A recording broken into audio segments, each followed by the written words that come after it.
A University of Denver professor was in the Pentagon when that plane hit, and for the first time he's sharing his experience in a television interview, telling me what he wants the next generation to remember.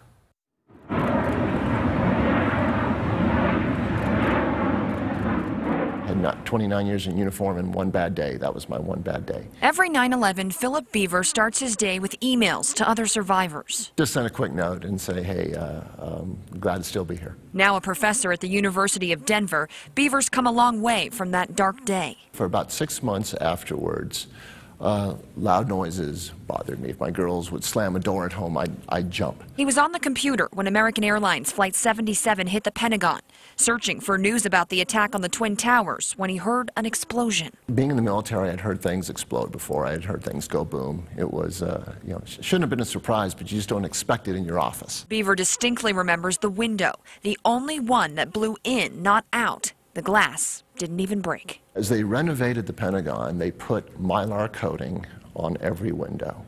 And at, I believe, $1,100 per window, paid for by the American taxpayer.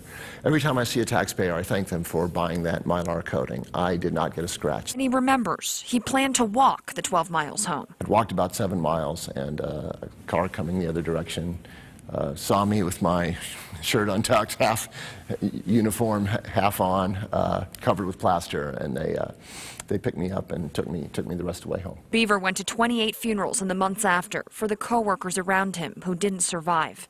Details he shares with groups around Denver as he tries to keep their memories alive. His favorite, talking to young people not old enough to remember. The point that I make to them is it's so recent. It just happened. And it could happen again. I mean, we're still fighting that battle.